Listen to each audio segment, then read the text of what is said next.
Derek, there are a lot of people who may have bought their property within the past 5 years who didn't put any money down when they bought the property. And those people obviously have to make a decision on what they're going to do with that property when they're facing foreclosure. What advice can you give those people who are in this situation? No equity, really difficult for them to decide one way or the other what to do. What advice would you give them? My first bit of advice would be, again, to quickly talk with your bank. So first tell them, listen, I'm just, for whatever, these are my hardships. This is why I'm not able to do it. I'm not able to take care of it. And the second thing would be to contact, and if you know that, so you've already made a decision that I can't take this anymore, you need to sell. Right. But you're saying, well, there's no equity. But again, we can go back to the short sale process. So contact a professional who's done it. So when you interview a professional, ask them, have you done any short sales? Right. What kind of relationships do you have with banks? Do you know my bank? Do you know Option One? Do you know HSBC? Right. Do you know Ocwen Loan Servicing? Ask them these questions, whatever one you particularly have, right. and find out if they're the right one to do it, because we're all in this industry to make money. So we're going to do what we can to get listings and to sell properties, but some professionals know more about this process than others. And so you want somebody that has the experience, because they'll get through the process faster, quicker, smoother. There'll always be bumps because the process is bumpy, but at least they've been through the bumps and they know how to get through them. So why is it that obviously I think that might be one of their options, just to walk away from the property? Why would you advise for them not to do that? It kills their credit.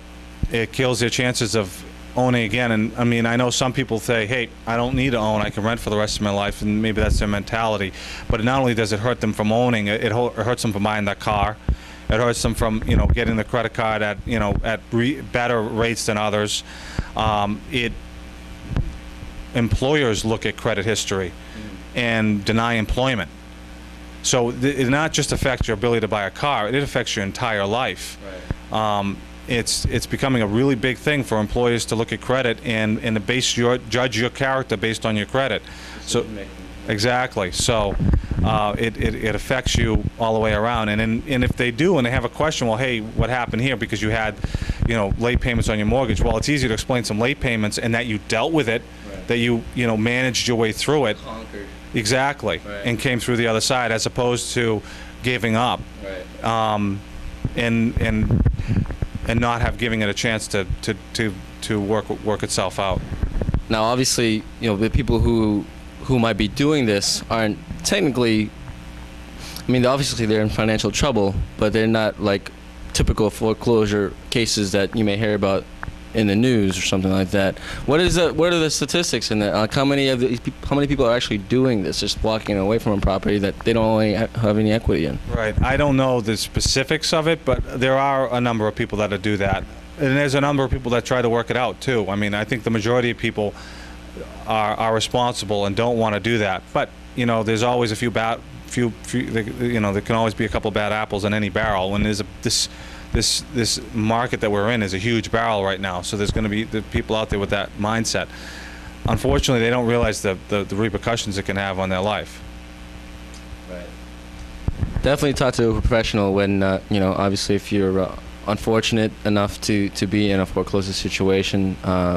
Derek Ebrecht has a lot of experience with it. One more thing I'd like to add to that is, people that do this, they have nothing but empathy for people, because there's underlying reasons that people are going through this.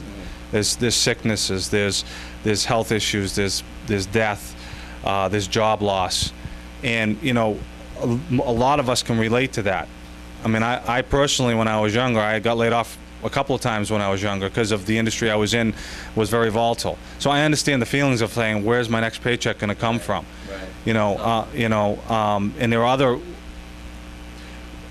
a professional with real empathy has been through various situations in their life and can sympathize and help you through this situation. And that's, again, another really good reason why to contact a professional who's done something along these lines, because they're usually in this business because, you know, they're helping people out. That's the other thing. You want to try to get a feel for somebody that's looking to help somebody out, not just make some money, but somebody that's out there to help people. And so if you can, you know, get that vibe from that person that's coming across, that's usually a good thing. Great advice, Derek. Thank you. No problem.